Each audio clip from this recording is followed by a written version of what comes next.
ഞാൻ ഇന്നലെ എൻ്റെ ഡ്രസ്സിനെ കുറിച്ച് പറഞ്ഞിട്ടൊരു വീഡിയോ പോസ്റ്റ് ചെയ്തിട്ടുണ്ടായിരുന്നു. എത്ര പേര് കണ്ടു എന്നുള്ളത് എനിക്കറിയില്ല. അപ്പം ഇന്ന് ഞാൻ ഇതേപോലെ വീഡിയോ എടുക്കാൻ ഇറങ്ങിയ സമയത്ത് ഞാൻ വിചാരിച്ചു ഈ ഡ്രസ്സിനെ കുറിച്ചൊന്ന് പറയാം. കാരണം എനിക്ക് തോന്നുന്നത് എൻ്റെ സബ്സ്ക്രൈബേഴ്സ് ഒരു 75% ആൾക്കാർക്കും എൻ്റെ കോസ്റ്റ്യൂം എവിടെ നിന്നാണ്, കൊളാബാണോ, എത്ര എമൗണ്ട് ആണ്, ഇതൊക്കെ അറിയാൻ ഒരുപാട് ആഗ്രഹമുള്ള ആൾക്കാരാണ്. അപ്പോൾ ഞാൻ വിചാരിച്ചു, എന്നോട് പലപ്പോഴായിട്ട് എനിക്ക് റിക്വസ്റ്റ് ചെയ്തൊരു കാര്യമാണ്, ഓർണമെൻറ്റ്സിൻ്റെ കളക്ഷൻ ചോദിച്ചു, ഞാനത് കാണിച്ചു കൊടുത്തു. മറ്റേ കുപ്പിവളൻ്റെ കളക്ഷൻ ചോദിച്ചു, കാണിച്ചു കൊടുത്തു. ഫാൻസി കമ്മലിൻ്റെ കളക്ഷൻ ചോദിച്ചു, കാണിച്ചു കൊടുത്തു.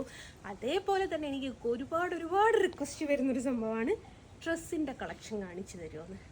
പക്ഷേ എനിക്ക് കാണിച്ചു കൊടുക്കാൻ പറ്റത്തില്ല എന്ന് പറയാൻ കാരണം, എൻ്റെ ബെഡ്റൂമിൻ്റെ അകത്ത് ഒരു 3 ഡോർ അലമാറയും അതുപോലെ 2 ഡോർ അലമാറയുണ്ട്. ഇത് രണ്ടും നിറച്ചും എൻ്റെ ഡ്രസ്സുകളാണ്. എന്നിട്ട് കൊള്ളാഞ്ഞിട്ട് കൊട്ടയിലായിട്ടും പെട്ടിയിലായിട്ടും ചട്ടിയിലായിട്ടും ഒക്കെ വെക്കുന്നതാണ്. അതേപോലെ അരുണിൻ്റെ വീട്ടിൽ അരുണിൻ്റെ അലമാറയിൽ ഓൾമോസ്റ്റ് ഫുൾ എൻ്റെ ഡ്രസ്സാണ്. കാരണം ചില ഡ്രസ്സുകൾ വാഷിംഗ് മെഷീനിൽ ഇടാൻ പറ്റില്ല. ഞാൻ ഈ കല്ലുമ്മൽ അലക്കുന്ന ആളൊന്നുമല്ല കേട്ടോ. എൻ്റെ ഒരു അറിവ് വെച്ചിട്ട് കല്ലുമ്മൽ അലക്കിയിട്ട് എത്രയായി എന്നുള്ളത് വല്ല കാണിപ്പയ്യൂരിനെ അങ്ങ് വിളിച്ച് ചോദിക്കേണ്ടി വരും. അപ്പോൾ ഓർമ്മ വെച്ച കാലം തൊട്ടേന്ന് വെച്ചാൽ നമ്മളൊക്കെ വാഷിംഗ് മെഷീനിലിട്ട് അലക്കി ശീലിച്ചതുകൊണ്ട് അപ്പോൾ ചില ഡ്രസ്സുകളൊന്നും നമുക്ക് വാഷിംഗ് മെഷീനിലിടാൻ പറ്റൂലല്ലോ. അപ്പം എന്താക്കും, നേരെ അമ്മയുടെ അടുത്തേക്ക് അങ്ങോട്ട് കൊറിയർ ചെയ്യുന്നു, പാർസൽ ചെയ്യും. അപ്പോൾ അമ്മ ഡ്രസ്സ് അലക്കി കഴിഞ്ഞാൽ പറയും, ജിസ്മോളെ ഡ്രസ്സ് റെഡി ആക്കി കൊടുത്തയക്കട്ടെ. ഞാൻ പറയും, അമ്മ അവിടെ വെക്കമ്മേ. അമ്മനോട് പറയും, അമ്മ അവിടെ വന്നാൽ ഇങ്ങോട്ടെങ്കിലും പോകണമെങ്കിൽ ഇടണ്ടേ എന്നൊക്കെ ചോദിക്കും. സംഭവം അതൊന്നുമല്ല, ഈ ഓരോന്നും ഇവിടെ മടക്കി വെക്കാനുള്ള സ്പേസ് ഇല്ലാത്തതുകൊണ്ടാണ്. അപ്പോൾ ഒരുപാട് ആൾക്കാർ റിക്വസ്റ്റ് ചെയ്യുന്നൊരു സംഭവമാണ്, ഡ്രസ്സിൻ്റെ കളക്ഷൻ ഒന്ന് കാണിച്ച് തരുമോ എന്ന് ചോദിച്ചിട്ട്. അപ്പം എനിക്ക് കാണിച്ചു കൊടുക്കാനുള്ള അവസരം ഇല്ലാത്ത കാരണം, എൻ്റെ ഡ്രസ്സിൻ്റെ കളക്ഷൻ കാണിച്ചു തരിക വെച്ചാൽ മിനിമം ഒരു 2-3 മണിക്കൂറെങ്കിലും ഞാൻ വീഡിയോ എടുക്കേണ്ടി വരും. അത്രമേൽ ഡ്രസ്സുണ്ട്. അപ്പം ഞാൻ വിചാരിച്ചു, നമ്മൾ വീഡിയോസിന് വേണ്ടിയിട്ട് റെഡി ആവുന്ന സമയത്ത് ആ ഡ്രസ്സിനെ കുറിച്ചൊന്നും ജസ്റ്റ് ഒന്ന് പറഞ്ഞിട്ട് പോകാമെന്ന് കരുതി. അങ്ങനെ കരുതിയിട്ടാണ് ജസ്റ്റ് ഈ ഡ്രസ്സിനെ കുറിച്ചൊന്ന് പറയാൻ വേണ്ടിയിട്ട് വന്നത്. ഈ ഡ്രസ്സെന്ന് വെച്ചാൽ മുൻകോട്ടസ് അറിയും.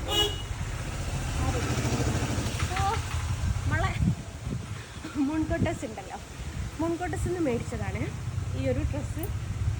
അപ്പോൾ അതിൽ പ്രൈസ് കൊടുത്തിരിക്കുന്നത് 1500 ആണ്. അപ്പം കണ്ടപ്പോൾ ഞാൻ വിചാരിച്ചു, ഇതുപോണം വെറുത്തായിട്ടുള്ളൊരു ഡ്രസ്സ് ലോകത്ത് വേറെ എവിടെയും കിട്ടൂല. കാരണം അത്രമേൽ ഹെവി വർക്കാണല്ലോ. വർക്ക് എനിക്ക് ഭയങ്കര ഇഷ്ടമായിട്ടോ, അത്രമേൽ ഹെവി വർക്കാണ്. അപ്പം ഇതിനെക്കാട്ടിലും നല്ലതൊന്നും നമുക്ക് ഷോപ്പിൽ 1500 രൂപക്ക് ഒരിക്കലും കിട്ടൂല. പക്ഷെ നമ്മൾ ബുക്ക് ചെയ്യാൻ പോയപ്പോൾ ടാക്സി അത് ഇത് മറ്റേതെന്നും പറഞ്ഞിട്ട് 2500 ആയിട്ടുണ്ട് എനിക്ക് ഈ ഡ്രസ്സിന്. അങ്ങനെ വെച്ച് നമ്മുടെ ഷോപ്പിൽ പോയിട്ട് നല്ലൊരു ഡ്രസ്സ് മേടിക്കാവുന്ന ഒരു സംഭവമേ ഉള്ളൂ. പോരാത്തതിന് ഒരു ലോഡ് കാലം നമ്മൾ കാത്തു നിൽക്കുകയും ചെയ്യണം. വർക്ക് ഓൾമോസ്റ്റ് നല്ല അടിപൊളിയാണ്.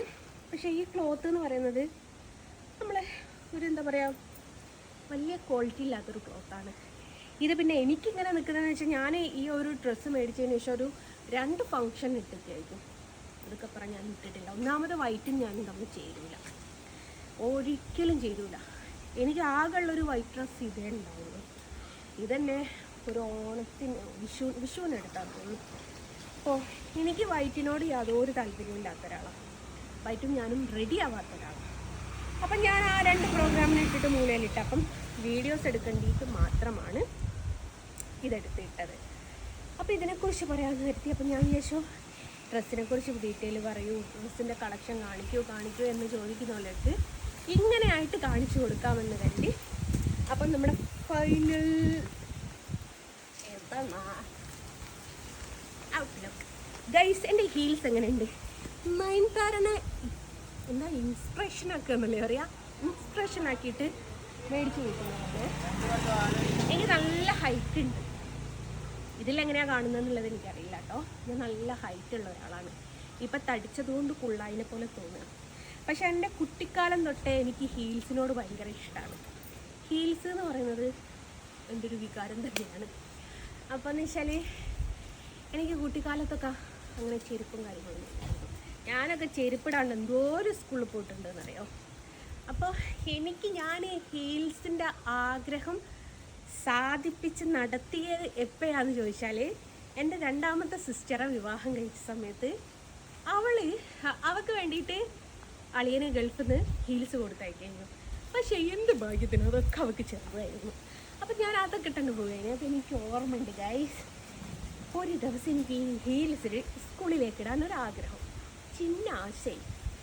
അപ്പം ഞാൻ ഉമ്മാനോട് പറഞ്ഞു, അമ്മ പ്ലീസ് പ്ലീസ് പ്ലീസ് പ്ലീസ് എന്നൊക്കെ പറഞ്ഞ് ഉമ്മാൻ്റെ കയ്യും പിടിച്ച് കാലും പിടിച്ച് ഓക്കെ ഇട്ടോ, ഉക്കായി അറിയണ്ടെന്നാണ്. ഉക്കായി എന്ന് പറയുന്നത് വാപ്പയാട്ടോ. പാപ്പിയെ നിങ്ങളിത് കേൾക്കുന്നുണ്ട്, ഇതൊക്കെ എപ്പോഴും എൻ്റെ മനസ്സിലുണ്ടാ എന്ന് ഓർമ്മിപ്പിക്കുകയാണ്. അങ്ങനെ ഞാൻ ഹീൽസ് ഇട്ട് പോയി. തിരിച്ചു വരുമ്പോൾ ഒടുക്കമത്തെ മഴ, കൊടയുമില്ല. വെള്ളത്തിൽ കൂടി ഞങ്ങളുടെ അവിടെ എന്ന് വെച്ചാൽ ഒരു മഴ പെയ്യുമ്പോഴേക്ക് തോടും പോയി കരയും എന്ന് പറഞ്ഞതിൻ്റെ അതിരിയാണ്. വയലേരിയാണ്, തോടുണ്ട്, ഒക്കെ ഉണ്ട്. നമ്മൾ വെള്ളത്തിൽ കൂടിയൊക്കെ ഇങ്ങനെയൊക്കെ ചവിട്ടി പിടിച്ച് ഒരാളെത്തിയേക്കുമ്പം ഹീൽസ് വേറെയും ചെരുപ്പ് വേറെയും. എൻ്റെ പൊന്നെ അരമക്കളെ, പാപ്പാനോട് അടി കിട്ടിയിട്ട് ചിന്തിച്ചുകൂടാ. അങ്ങനെ ഇരിക്കെ നമ്മുടെ ആഗ്രഹമല്ലേ, ആഗ്രഹങ്ങൾക്കൊരു പരിധിയില്ലല്ലോ. എന്തായാലും മണ്ടിയില്ല, കെട്ടുന്നെങ്കിൽ ഏണി പോലുള്ള ഒരു ചങ്ങായിനെ കെട്ടണം, ഇല്ലേ കെട്ടണ്ടെന്ന് പറഞ്ഞു. അപ്പം എന്നെ പെണ്ണ് കാണാൻ വന്നു. അപ്പോൾ പെണ്ണ് കാണാൻ വന്നപ്പോൾ ഞങ്ങൾ തമ്മിൽ ഹൈറ്റ് റെഡിയാണോ എന്നുള്ളൊരു സംശയം. അപ്പം എൻ്റെ രണ്ടാമത്തെ സഹോദരി പറഞ്ഞു, നീ നിന്നപ്പോൾ നിന്നെക്കാട്ടിലും ഹൈറ്റ് ഉണ്ടാവുന്നു, അവൻ ചെരുപ്പൊന്നും ഇട്ടില്ല ഇന്ന്. ഓക്കെ, ഹൈറ്റ് ഉണ്ടല്ലോ അവന്. നോക്കുന്ന സമയത്ത് ഞാനും ഓനും ഒരേ ഹൈറ്റാ. എനിക്ക് ഹീൽസ് ഇടാൻ പറ്റുമോ? ഞാൻ ഹീൽസ് ഇട്ടാൽ ഓനെക്കാട്ടിയും വലുതാ. അങ്ങനെ ഹീൽസിൻ്റെ സ്വപ്നങ്ങളൊക്കെ അവിടെ പോയി. അങ്ങനെ ഇരിക്കെ കാക്ക പറഞ്ഞു, ജെസ്സിയെ ഞാൻ ഗൾഫിൽ പോകാനെന്ന് പറഞ്ഞു. അങ്ങനെ എല്ലാ ഭാര്യമാർക്കും ഭർത്താക്കന്മാർ ഗൾഫിൽ പോകുമ്പോൾ വിതുമ്പിക്കരയും. ഞാനുണ്ടല്ലോ എന്താ ചെയ്തതെന്നറിയാം, എൻ്റെ കാക്ക നാളെ പോകുകയാണേന്ന് പറഞ്ഞു. എന്താണെന്നറിയോ, മറ്റന്നാൾ തൊട്ട് എനിക്ക് ഹീൽസ് ഇടാമല്ലോ. ഇക്കാക്ക പോയി അടുത്തത് പോയി ആ ഹീൽസ് വാങ്ങി. കാക്കനോട് പറഞ്ഞു, എടി ദുഷ്ടായ നീ, ഞാൻ പോകാൻ വേണ്ടിയിട്ട് കാത്തിരുന്നെങ്കിലേന്ന്. ഇക്കാക്ക വരുന്നതെന്ന് പറയുന്ന തലേ ദിവസം ഷോപ്പിൽ പോകും. എന്ന് പറയും, ചേട്ടാ ഏറ്റവും ഹീൽസ് ഇല്ലാത്ത ചെരുപ്പിങ് പോരട്ടെ എന്ന് പറയും. എന്നിട്ട് ഫ്ലാറ്റായിട്ടുള്ള ചെരുപ്പ് ഇട്ടിട്ട് നടക്കും. പക്ഷെ ഞാൻ ഈ കൊയിലാണ്ടി ഇതിലെങ്ങനെ പരിസരത്ത് കൂടിയൊക്കെ നടക്കുന്ന സമയത്ത് ഫ്ലാറ്റ് മാത്രമേ ഇടൂ കേട്ടോ. പക്ഷെ അല്ലാതെ പ്രോഗ്രാമിനൊക്കെ പോകുന്ന സമയത്ത് ഹീൽസ് ഇടും. അപ്പോൾ എന്തോ ഭാഗ്യത്തിന് ഒന്നുകിൽ ഷാനു, അല്ല എൻ്റെ വാപ്പ, അല്ല എൻ്റെ അരുണ്, ഇവർ 3 പേര് എൻ്റെ കൂടെ പോരുക. ഇവരുടെയൊക്കെ അടുത്ത് ഞാൻ ഈ ഹീൽസ് ഇട്ടാലും ഇങ്ങനെ നോക്കണം, അതുകൊണ്ട് എനിക്ക് കുഴപ്പമില്ല. അപ്പോൾ അങ്ങനെയാണ്. പക്ഷേ ഹീൽസ് എന്ന് പറയുമ്പം ഹീൽസ് ഇട്ടിട്ട് തെന്നി വീഴാത്ത ഒരേ ഒരു മനുഷ്യനെ ഞാൻ കണ്ടിട്ടുള്ളൂ, അത് നമ്മളെ നയൻതാര കേട്ടോ. എന്നെ ആ കൂളായിട്ടാണ് നടക്കുക. നിങ്ങൾ ആരെങ്കിലും ശ്രദ്ധിച്ചിട്ടുണ്ടോ? എൻ്റെ പൊന്നുമക്കളെ സൂചി വേക്കിലിക്കണം, അമ്മ അതിർത്ത് ചെരുപ്പ് ഇട്ടിട്ട് പോകും, എന്നിട്ടോ ഒരു കൂസലും ഇല്ലാണ്ട് നടക്കും. അതാണ് നയൻതാര. അപ്പോൾ നയൻതാരനെ മനസ്സിൽ ഗുരുവായിട്ട് കണ്ടിട്ട് മേടിക്കുന്ന ഹീൽസ് ആട്ടോ. വേറെ ഹീൽസ് ഉണ്ട്. ഇപ്പം ഞാൻ അങ്ങനെ ഹീൽസ് ഇട്ട് പോകാറില്ല. എല്ലാവരും ചീത്ത പറയും, ബാക്ക് പെയിൻ വരും. ഞാൻ വണ്ടിയിൽ നിന്ന് ഇറങ്ങി. പിന്നെ വേറൊരു കാര്യം ഞാൻ കണ്ടിട്ട്, ഈ ഹീൽസൊക്കെ ഇട്ടിട്ട് വണ്ടി ഓടിക്കുക, അതും നയൻതാര ചെയ്യും. എന്നെക്കൊണ്ട് മക്കളെ സദാ ചെരുപ്പിട്ടിട്ട് വണ്ടി ഓടിക്കാൻ പറ്റില്ല, എന്നിട്ടല്ലേ ഹീൽസ്. എന്തായാലും നയൻതാരനെ ഇൻസ്പിറേഷനാക്കിയിട്ട് മേടിച്ചതാണ്. എൻ്റെ കല്യാണത്തിന് മുമ്പ് എൻ്റെ 2 സിസ്റ്റർമാരും ഇതേപോലെ ആയിരുന്നു. എൻ്റെ 2 സിസ്റ്ററും എൻ്റെ മാമൻ്റെ ഭാര്യയും. അപ്പോൾ അവരുടെയൊക്കെ എടുത്ത് ഞാൻ നിൽക്കുമ്പോൾ, ഈറ്റാട്ട് നിൽക്കുമ്പോൾ പോലും ഇങ്ങനെ ഈ മറ്റേ ഇഷ്ടം സിനിമയെ കണ്ടിക്കുമോ, ദിലീപ് ഇങ്ങനെ വന്നിട്ടെന്താ തെങ്ങോ എന്ന് ചോദിക്കുന്നത്, അതേപോലെ ഇവരിങ്ങനെയാണ് നോക്കുക ഏട്ടത്തിയൊക്കെ ഹീൽസ് കൂടിയിടുന്ന സമയത്ത്. അപ്പം അങ്ങനെയാണ് ഇന്നത്തെ വിശേഷങ്ങളൊക്കെ. ചെരുപ്പ് വിശേഷം ഇഷ്ടപ്പെട്ടു എന്ന് വിചാരിക്കുന്നു. എവിടെയാണ് വർക്കുള്ളത്? ഈ ഒരു വർക്ക് എനിക്ക് നന്നായിട്ട് ഇഷ്ടമാക്കിട്ടോ.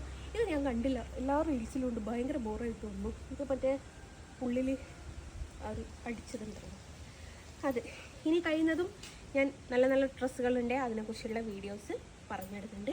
അതേപോലെ ചെരുപ്പിൻ്റെതോ കപ്പിൻ്റെതോ പാത്രത്തിൻ്റെതോ വല്ല വിശേഷങ്ങളുണ്ട് അതും പങ്കുവെക്കാം. ഓക്കെ, ബൈ ദ ബൈ, വീണ്ടും സന്ധിക്കും വരെ വണക്കം.